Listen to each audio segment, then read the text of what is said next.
ऐतिहासिक हो गया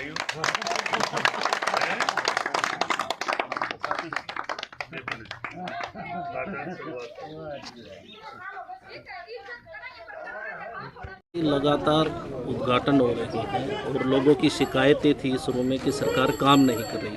अब अचानक से बदलाव आया है और काम भी हो रहे हैं और उद्घाटन भी। देखो कौशिक जी, पिछले 5 साल में विधायक नहीं था बीजेपी का, सरकार बीजेपी की थी, उसके बावजूद हमने सरकार से लगातार संपर्क रखा, अपनी कोशिश करते रहे और 600 करोड़ से ज़्यादा पैसा पिछले 5 साल में मैं हल्के में आया, जिसमें बड़ी प्रोजेक्टों की बात नहीं कर रहा मैं, जैसे 6 लेन एक्सप्रेस हाईवे आया या रेल आई या दूसरे बड़े प्रोजेक्टों को छोड़ के 600 करोड़ से ज़्यादा पैसा मैं हल्के में आया।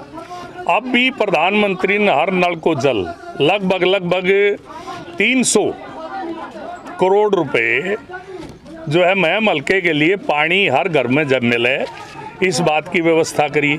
इसके अलावा जो विकास कार्य हैं, विकास कार्यों के लिए भी लगभग 50 करोड़ से ज़्यादा पैसा रोड्स में आ चुका है।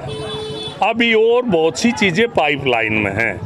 जितना मैं एक दावा कर सकता हूँ, यो गाँव राम खड़ा हाड़ इस बात का गवाह है कि भाई पिछले 7 साल का जो पैसा है वो एक टाखड़ी में धर लो, ये तो आंकड़े हैं। आंकड़े झूठ नहीं बोलते, मैं भी झूठ बोल दूंगा, कोई कांग्रेसी भी झूठ बोल देगा, कोई दूसरी पार्टी का भी झूठ बोल देगा, लेकिन आंकड़े झूठ नहीं बोलते। आंकड़े इस बात के गवाह हैं कि भाई जितने पैसे पिछले 10 नहीं पिछले 20 साल में नहीं आया, उतना पैसा मैं हल्के में ही 7 साल में आया। और अभी विकास का पहिया तेजी से चल रहा है, विकास जारी है, पैसा आ रहा है और सरकार काम कर रही है। मौजूदा विधायक है, लगातार आरोप लगा रहे हैं कि वो मौजूदा विधायक है और जो सत्ता में ऐसा सुनो, मौजूदा विधायक ने जो किया लोगों के सामने, वोट ली थी बीजेपी के नाम पे, झंडा लाया था बीजेपी का, मनोहर लाल और मोदी की जय बोले था, जो 4 करोड़ रुपए खर्च करके एमएलए बन दे ही भाई, बड़ी मांग कर ली, बड़े रुपया की, बड़ा पद मांग लिया। तो भाई या जो सेवा का है या विधायक का जो पद है, ये सेवा का पद है, बिजनेस नहीं है, ये व्यापार नहीं है। अब 2, 4, 5 करोड़ रुपए खर्चो और 100 करोड़ रुपए कमाओ, ये व्यापार नहीं है। विधायक ने लोगों से ये कह के वोट ली थी कि मैं राज के गैल रहूंगा और काम कराऊंगा। मेरा ही पंडा छूट गया था, मगर भाई ठीक हो गया, एमएलए बन गया, राज के साथ से काम करवावे, तगाजे में जो है अपना लत्ता बगा की भाज गया, ठीक। और उसका परिणाम है कि आज शमशेर खरकड़ा को इन कामों के पीछे फिर आना पड़ा, वरना तो ये मेरी जिम्मेवारी नहीं है, ये जिम्मेवारी विधायक की है, जिसकी जिम्मेवारी लोगों ने दी। मैं तो जब विधायक गायब हो गया, विकास की बात करने की बजाय जो है कोरोना में मीठी गोली बांटने लग गया। 50-50 रुपया एक पैकेट की मीठी गोली थे। इस देश का, प्रदेश का, लोगों का भला नहीं, और लोगों का भला होगा विकास के काम। अब ये महिलाएं कह रही थी यहाँ को 4 दीवारी का मामला है, घाट के लिए सारे गांव के मेरे ख्याल में मेरे पास 50 फोन आ चुके थे, भाई संकट है, बात करी, ऊपर करी, तले करी, चलो बात भाई राह लाग गई, और ना लाग जाए तो मेरा केम रोड है भाई, हारे हुए की केम रोड है, जीते हुए की तो 100 रोड। और उसके बावजूद भी सरकार का मैं धन्यवाद करता हूँ कि भाई यहाँ की समस्याओं को ध्यान में रखते हुए काम कर रही है और आगे भी करेगी।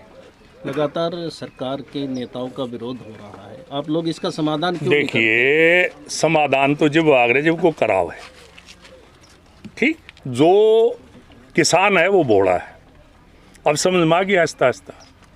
जो नेता हैं, चंदूनी जी 12 से वोट ली, एमएलए का चुनाव लड़ा था जब हमने लड़ाई भाई, गराली की वोट 17 से आई, टिकैत जी की वोट पार्लियामेंट में 20 लाख में 9700 वोट आई, 10,000 भी ना आई अजीत लोक दल की टिकट पे।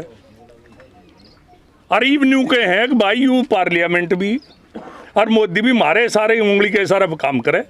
तो ये देश पागल है जिन्होंने जो है मोदी को 300 से ज़्यादा MP दे की पार्लियामेंट में बैठाए, फिर वो बाढ़ झोंकेंगे क्या?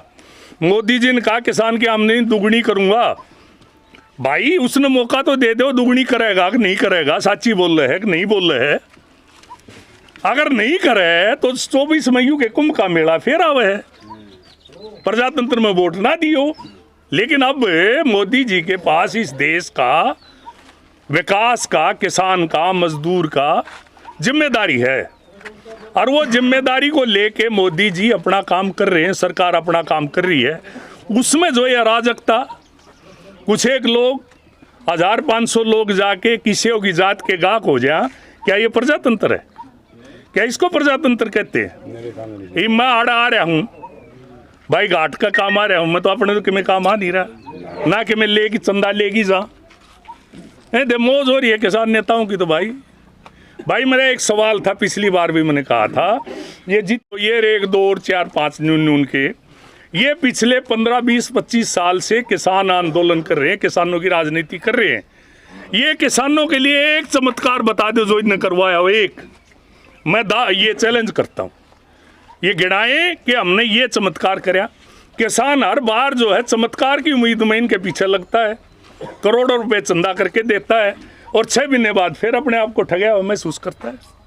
यही ठगी तो हो रही है किसान के साथ। नेताजी, आपको नहीं लगता कि आम आदमी भी आज सरकार के खिलाफ होता है? आम आदमी सरकार के साथ है। तेल से लेकर मैं कह रहा हूँ, बस सुनो रहा, दो बात ना करो। सरसों का तेल का बहाना बदे और सरसों का भाव 6,500 हो, किसान की आमदनी दुगनी होगी तो उसके उत्पादन के रेट भी बढ़ेंगे। ये जो आज कांग्रेसी तेल का रोड़ा कर रहे, ये सरिये का रोड़ा क्यों नहीं कर रहे? अब सरिये का भाव बढ़ रहा, सीमेंट का भाव बढ़ रहा, उसका जिक्र क्यों नहीं करते? ये किसान के खेत में सरसों का भाव बढ़ेगा तो तेल का भाव बढ़ेगा, तेल का ही भाव नहीं होगा तो सरसों का भाव कैसे बढ़ेगा? पेट्रोल डीजल ना मोदी के बस का, ना तेरे बस का, ना मेरे बस का।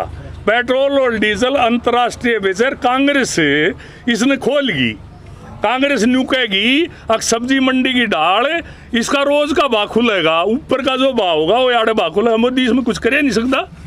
मोदी इसमें कि मैं घाट बात करना चाहो तो भी नहीं कर सकता, और आपको प्रधानमंत्री बना दे आप भी नहीं कर सकते, मेरे को बना दे मैं भी नहीं कर सकता। तो आपको लगता है कि सरकार मजबूर है? सरकार कतई मजबूर नहीं है, सरकार अपना काम कर रही है ना, सरकार मजबूर कभी होती। हाँ, एक इस बात को लेके नाजायज फायदा उठाया जा रहा है कि मोदी जी ने सब सरकारों को ये कह दिया किसान के ऊपर लाठी और गोली नहीं चलेगी, वरना इतनी बेउदगियां होने के बावजूद मुख्यमंत्री हो, मंत्री हो, MLA हो, किसी होगी जात के गाहक हो रहे। भाई पीछे चौटाला जी के राज में गोली चली थी, बंसीलाल के राज में गोली चली थी, भूपेंद्र हुड्डा के राज में गोली चली थी। इसके लिए मैं बधाई देता हूं मुख्यमंत्री को और प्रधानमंत्री नरेंद्र मोदी को कि किसान के खिलाफ ना लाठी उठी ना गोली उठी, लाल किले तक पर हमला किया गया, उसके बावजूद भी मोदी जी और अमित शाह जी ने संयम रखा। इस बात को सरकार की कमजोरी ना समझिए, इस बात पर शर्मिंदा होने की जरूरत है उन किसान नेताओं को जिन्होंने कुछ चंद तान के झंडे लिए घूमते थे, उनको जो उकसाने का काम किया, उनके लिए शर्म की बात है। देश देख रहा है और देश इनको कभी माफ नहीं करेगा।